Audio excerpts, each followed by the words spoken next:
you wanted the best, you've got the best podcast. The hottest podcast in the world.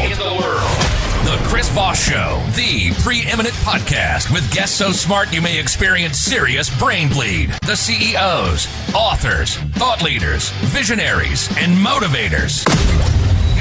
Get ready. Strap yourself in. Keep your hands, arms, and legs inside the vehicle at all times, because you're about to go on a monster education roller coaster with your brain. Now, here's your host, Chris Voss. This is Voss here from the Chris Voss Show. There you go, ladies and gentlemen. There are ladies, that makes official welcome to 16 years and nearly 3,000 episodes of the Chris Voss Show, because that's what we do here for all time and eternity. Go to goodreads.com/Chris Voss, LinkedIn.com/Chris Voss, YouTube.com/Chris Voss, and Chris Voss 1 on the TikTokity. Today, an amazing young man on the show with us today. He is the newest author of the series Tom Clancy Rules of Engagement, a Jack Ryan novel that is out. Ward Larsen is joining with us today, and we're excited to have him because we've had everybody but Tom Clancy on the show for some reason, but all the other authors, and for some reason he just doesn't return our emails, Mr. Tom Clancy. I'm not sure why, but he seems like a good feller, and so we're going to be getting into it with him. This book just released. I'm trying to find my release date. It's sometime this month that it came out. Next Tuesday, the 19th. There it is, May 19th. It's all over the Amazonian. So we're going to get into it with Ward. Ward is the New York best-selling author of 18 novels. Code Zero, written with Brad Thor, has been optioned for film by Netflix. He's also the author of the aforementioned book, and he's a former U.S. Air Force fighter pilot. He flew 22 missions in Operation Desert Storm, and he served as a federal law enforcement officer, airline captain, and is a trained aircraft accident investigator. Welcome to the show. How are you, Ward? I'm doing well, Chris. Thanks for having me.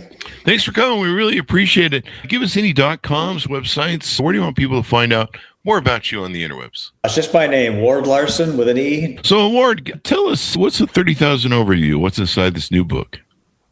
Yeah, it's the latest Jack Ryan book from Tom Clancy, that series. It starts out with an airplane going down, a commercial airliner, actually a civilian government airliner crashes.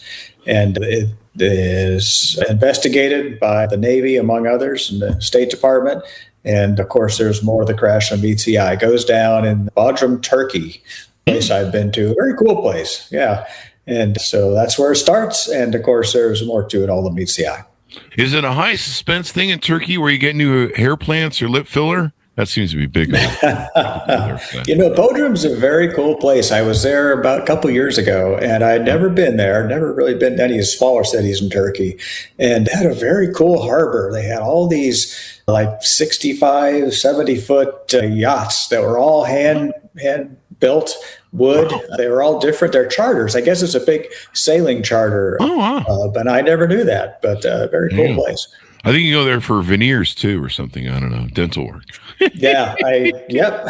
I hear they're not so much into, I don't know if they have a lot of turkeys there, but maybe they do. I don't know. I'll have to find out. So now the plane goes, did you say they said the plane goes down, right? Plane goes down, yes. I don't know if you remember, a long time ago, back in the 90s, there was a crash.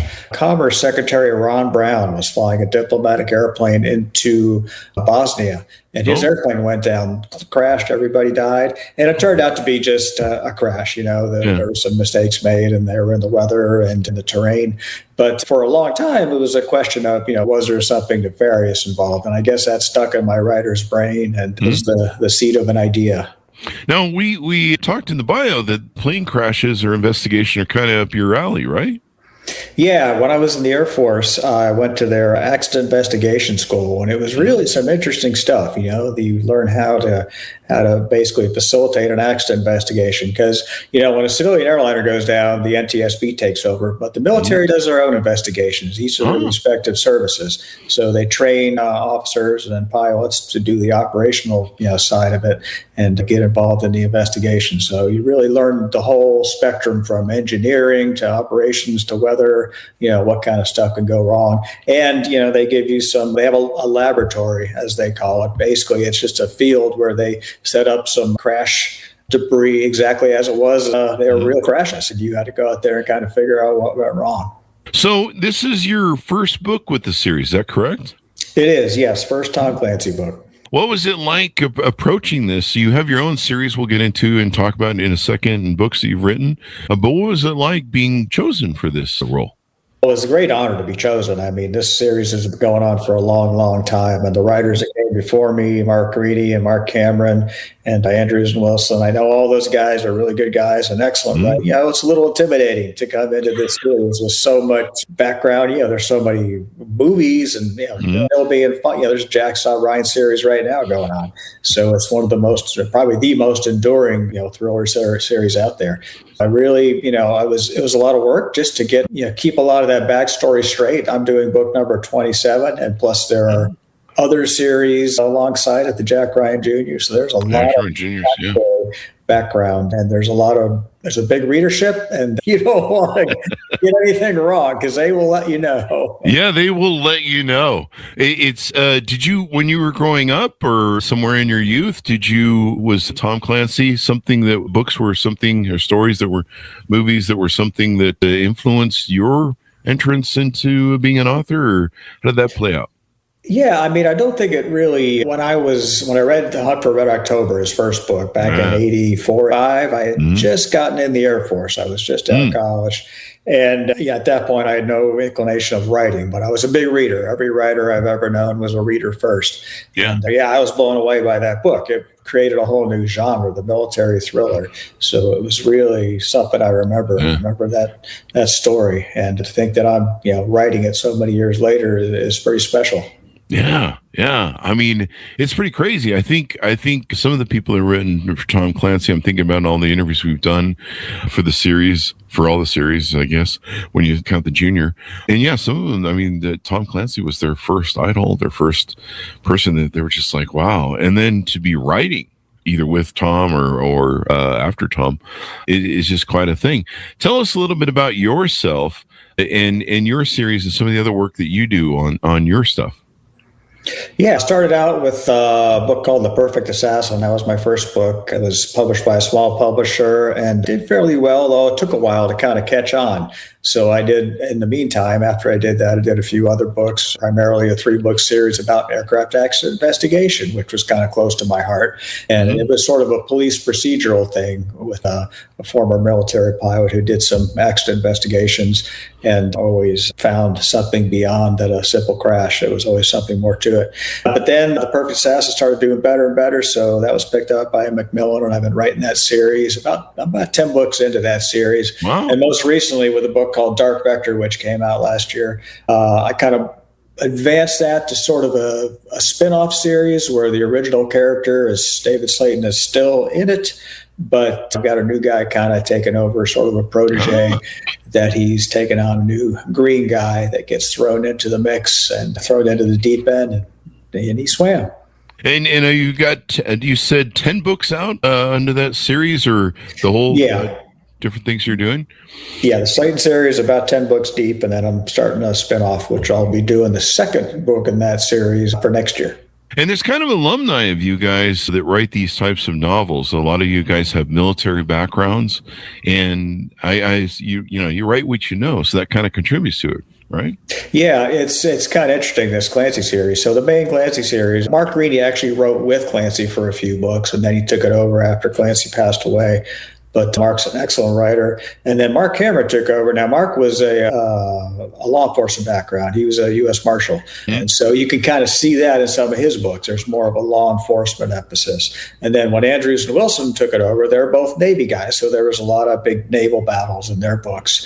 And now I'm taking over, and there's more flying in this one because of my aviation background. And I think that's actually good for the readers because you get a little bit of a mix. It's still all basically a Jack Ryan book and the same types of plots, but you get that kind of flavor of certain emphases from certain writers. And the next one is going to be written by Mike Woodward, MP Woodward, and he's a Navy intelligence officer, so he's going to bring his aspect of it.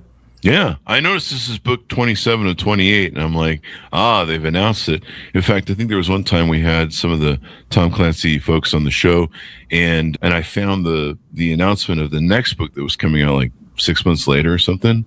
And they're like, yeah, that's not supposed to be on Amazon, man. That's not even supposed to be out. And I'm like, I'm looking right at it. I can see the cover. And they're like, yeah. I think it's a 9-month cycle, for the main series. And then they put in the junior ones in between that. So they put out a lot of books. Yeah, but people love these books. They consume them. They think it's crazy. Now, I don't know if you can talk about the hook that's in this book. There were supposed to be 16 people on the plane that goes down, but only 15 bodies are found. Yeah, that's not too much of a spoiler. It's kind of near the beginning. So this airplane goes down, and in the last few books, the kids, Jack Ryan's kids, Katie and Kyle, had kind of been featured. So I kept them in. They're not a main focus. This is more of a John Clark book. But Katie Ryan, turns out there's a Navy officer on this airplane that goes down, so the Navy wants some oversight on what's going on in the investigation. So they send Katie over there, and because she's in the neighborhood, it just so happens. And one of the first things that they find out is they've got a manifest with 16 people on it, but they only come up with 15 bodies. So that's the beginning of the mystery right there. So they know something's a little fishy. Something's fishy. That other guy, he must have gotten the rapture or something, maybe. I don't know. I don't think that's in the book. You write about aircraft disasters. What do movies and TVs get wrong when they you see them write about stuff like this in the movies? Well, let's see. That all pilots are good looking. I know one of my pet peeves is you get somebody will shoot a gun on an airliner that's up at altitude, and the bullet will go through, and you get the massive depressurization event. Yeah. That's not how it works. Really? Oh, not at all. No. Oh, wow. Those airplanes all have holes in them. In fact, they do. They all have little, seams and holes, and airplanes are constantly leaking air. In fact, there's what's called an outflow valve at the back of the airplane that's always open a little bit, and the thing's about the size of a laptop computer. That's the size of it. And it's always modulating open and close just to keep the pressurization. But the pressurization, the air conditioning pushes air, overpressurizes the airplane so that you're always overpressurized. So yes, you can have rapid depressurizations of an airplane, but it takes a much bigger breach than a simple bullet hole. If you took out an entire window, then that might do it. But it's not quite as, and usually if you do have a rapid depressurization, it's a very quick, almost instantaneous event. And the first thing you get is mist. You'll see a fog because you've got that humid air inside the cabin that suddenly loses 50 degrees. So you get like a real quick fog that dissipates real quickly. But that's what really happens. Yeah, I mean, you see a lot of that examples of that on the TV, wasn't it? There's lots of movies, I guess, where something gets blown open and whatever. Now, you flew a lot of combat missions, worked in law enforcement, flown commercial aircraft, and investigated crashes. Do all those real life experiences outplay into writing for the book?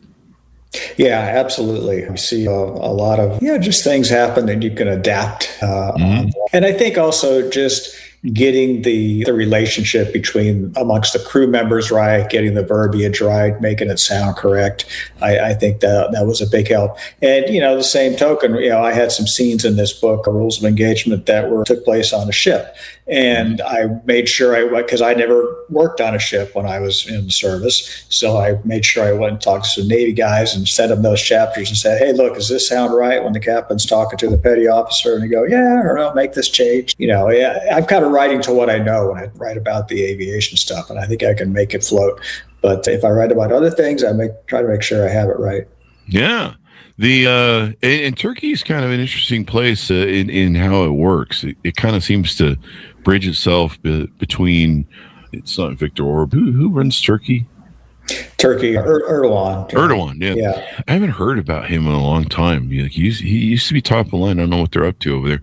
But no, Turkey's usually into a lot of different things. I think they're usually playing both us and our enemies against each other. Yeah, that's a very interesting country. It is east meets west. I mean, you sail up the middle through Istanbul, and the city is split in two, and one side is Asia, one side is Europe. So it's really the crossroads. And you look at the right side of Turkey, and you're talking about Syria and Iran and places like that.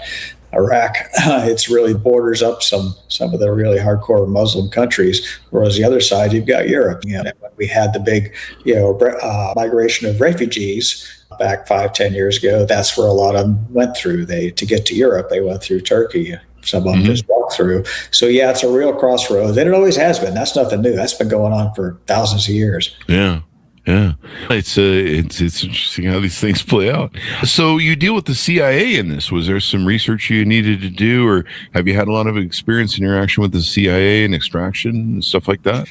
That really comes more from just reading that genre of fiction. I read a lot of books, with the CIA, both fiction and nonfiction, where I read about the CIA. I do have friends who work there if I need to do a fact check on something here or there. But that's. Can you ask him about the JFK thing? No, I'm just kidding. There's a joke in there. Yeah. Yeah. I don't know what that's about. I just figured I'd throw it in as a joke. Don't take me to secret prison, folks. I'll get picked up or something.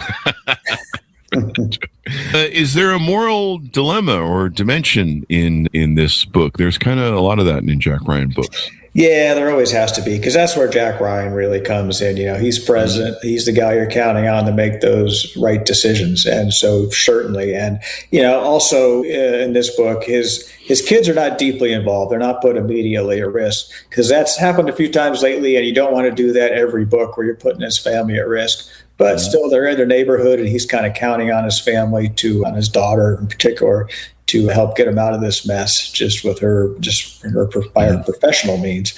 And he's, it's always, in this case, it's the United States versus Russia, but he doesn't really know who's responsible for this thing. And that's kind of a question for a long time through the book. And he's got to make those calls. And he's got Mary Pat Foley by his side to bounce all this off, and as he's had for so long. So yeah, there's a lot of time with Jack Ryan spent in the Situation Room trying to figure all this out, and also a little time at home with his family. Yeah, family's kind of whole part of the Jack Ryan story, right? It is, yeah. Family, duty, country. That's always been the Jack Ryan thing, and I wasn't going to change that in one book. So for readers who've never read a Jack Ryan novel before, does this stand alone pretty good if they start with this one? Yeah, it's always designed where you can read it as a standalone. I don't know how many people are out there who haven't read a Tom Clancy book, but there's someone somewhere. But yes, it's always written to be where you can written as standalone. What we do though is I've coordinated with Andrews and Wilson, and also with Mike Woodward, who wrote the books before and after me.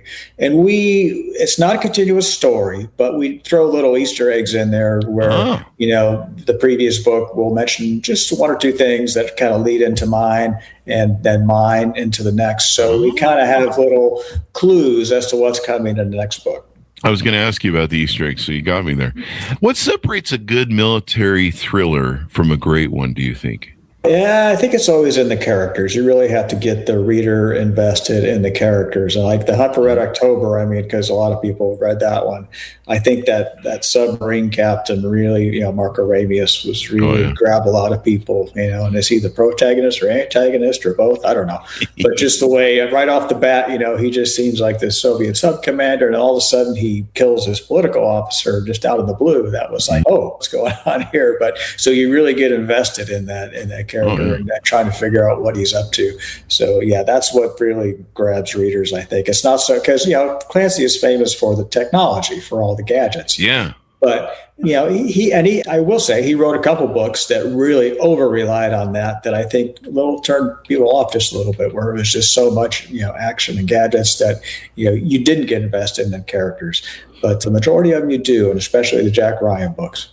Yeah, Sean Connery, that movie was just so spectacular. There's more lines from that movie. Yeah, I always think of who's the famous actor from Star Wars, John Paul Jones, saying the line "Mother of God," and I think I got the name right there. But he says the name Mother of God, and just the way he delivers it, James Earl Jones. Oh, okay, yeah. Yeah. And Harrison Ford, I always kind of, if I think of Jack Ryan, in a movie, that's what I think of as Harrison Ford. Alec Baldwin played him nicely. Man, Alec Baldwin was really good looking when he was young. And when he wasn't shooting people on set. No, just kidding. That's a joke, folks. Don't write me. But, Harrison Ford, and when he was in Apocalypse Now, when he's so young. You just look at him and like, holy shit, he's a baby. But these movies are just, people love them, and they love the stories in them. They love, fighting for the country and all that good stuff, and the suspense that goes into them. And so it's was it a little daunting to take it on? How was your first emotions when you got chosen for this? And maybe a little bit of, boy, this is got to make sure I do this right, or otherwise I'm going to get hate mail. Yeah, very. Very. And I think you put the pressure on yourself because you know what a big deal it is. You know how big this series has been, and so I think you put the pressure on yourself to get it right. So I took a little longer to write this book. I definitely had more research involved, not so much in terms of the research for this book, but the research in the previous books to make sure I get all the characters straight and the details that I do use relating to those characters are accurate. Because it's famous. People ask, what do you do for a living? And I tell them, I write books. Well, what kind of books? Military thrillers. Oh, like Tom Clancy. And now that's what they've always said. And now I can say, why, yes, as a matter of fact. Just like Tom Clancy. Yeah. I mean, what a great honor to be a part of this series. We've had so many of the great authors on that have written for it, except for Tom. I guess we started the podcast. We didn't get him on before or whatever. I never met him. I wish I had been able to meet him, but I never did. One of the authors we've had on started working with him. Mark Greeny was working with him. Yeah, it was Mark. I think it was Mark. Yeah, that was working with him. And he grew up, I think his first book was the Tom Clancy book, if I'm remembering the right Tom Clancy author on the show. And I mean, just what an amazing thing. It's like growing up listening to Led Zeppelin, and then they ask you to join their band. Exactly. They need a new bass player. Yeah. So now with your series that you have, on the books that you write, anything forthcoming, anything in the future coming up for you? Yeah, I had one come out last year, but then I did this book with Brad Thor this year, and then I did the Clancy book. So that really took up a lot of time. But my next project is one of my own. It's going to come out next year. Don't have a title just yet, but it'll come out late next year. And it's going to be the second book in this True Miller series I'm doing that I'm spinning off from the original. So we got some good feedback on the first one, and I think it's going to be a good, fun book. When did you start writing? When did you kind of know you figure out that you had a knack for it? Yeah, I was always a reader, but which every writer I've ever known was to begin with. But I never really thought about it as a profession, certainly, or even doing it for a hobby until I got with the airlines. And then I think I read a bad book one day that just didn't grab me at all. And I thought I could do better than that. So I just got a laptop and started tinkering with it. And after about 3-4 years, I got it done. I just did it on my overnights at the airline because I had spare time. It was better than some of the things I could have been doing on overnights. A little more productive. I used to spend a lot of time drinking in the airline lobby. They're like, your plane's delayed 2 hours. I'm like, go to the bar. And then I think I almost fell asleep and missed one because I was drinking too much. Because airline travel now has gotten so fun, exciting. It's almost a military Jack Ryan experience just to navigate TSA now, I think, pretty much. 4 hours of lines, and I guess the software is bad and all the TSA things, or whatever, towers or some weird shit's going on. I don't understand it. But it's a weird world right now. I just swim everywhere. That's what I do. Or drive or swim. So that's what we have coming out for you in the future. And then do you see yourself maybe writing future books for the Tom Clancy series as they go through? Oh, that's a possibility. I know the editor. I think this one turned out pretty well, but really it's just more of a scheduling thing because I am going to do another book with Brad Thor, so that's kind of on my books right now. So I'm just kind of tied up. But that door is open. It may happen someday. Yeah. I think readers are going to really like this one. I think it turned out well. It's interesting how, most entrepreneurs, their first experience with something or, a product or service that they don't like, they innovate and they go, I could do this better and I can figure out ways to do it. And it's kind of wild, your whole military background, you're able to read that book that you didn't like and you're like, I can do this better. And then you make something better. I mean, it's just great that you had that military background experience where you could do it.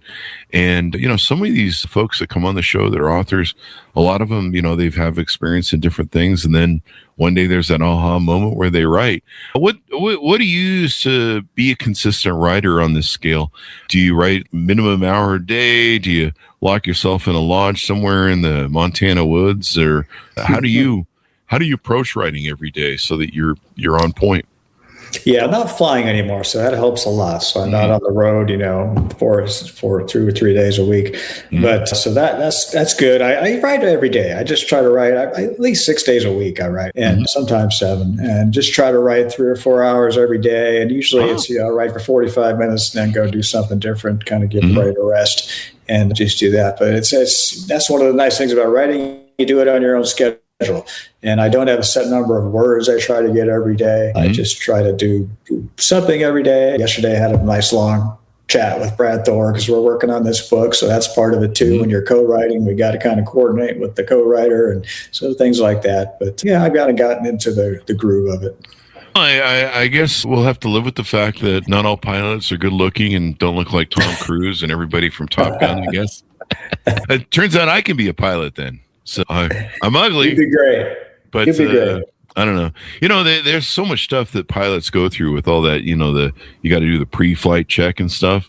And I know how I am and how lazy I am. I'd skip it, and I'd end up killing myself and everybody on the plane.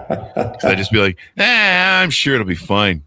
It's fluid. It'll flew and it'll fly out. That's the it's got wings. You just go fast enough. It'll take air, and then I'd be like, how do you land this thing? Yeah, that'd be bad. So that's why you'll never hear me on the commercial thing. They're going, this is Chris Voss, your pilot. Maybe I should just do that on the podcast to freak. Yeah, go ahead. Give me your pilot, your PA. What are you going to say to him? Yeah. What's my pilot license number? 8675309. Anyway, Ward, anything more you want to tell us about what's coming in the future and what you're up to? Yeah, we're going to do one book event here next Tuesday at the Oxford Exchange in Tampa. You can learn more about that and on the release of the book and where to get it. Rules of engagement. It's at my website, wardlarsen.com. Thank you very much for coming on. We really appreciate it. Yeah, thanks for having me, Chris. Good talking to you. Thank you. And we'll look forward. We'd love to have you on for the other series that you do, your personal one, and anything else you're up to. Just come on and just come on and just say hello. What are you up to today? And you're like, I'm just having a burger right now, Chris. And there you go. Thanks, Ward. Thanks, Monis, for tuning in. Pick up the book wherever fine books are sold. Tom Clancy, Rules of Engagement, a Jack Ryan novel, out May 19th, 2026. Check it out. Thanks so much for tuning in. Go to goodreads.com/Chris Voss, LinkedIn.com/Chris Voss, Chris Voss1 on the TikTok, and all those crazy places on the internet. Be good to each other. Stay safe. We'll see you next. You've been listening to the most amazing, intelligent podcast ever made to improve your brain and your life. Warning, consuming too much of the Chris Voss Show podcast can lead to people thinking you're smarter, younger, and irresistible sexy. Consume in regularly moderated amounts. Consult a doctor for any resulting brain bleed.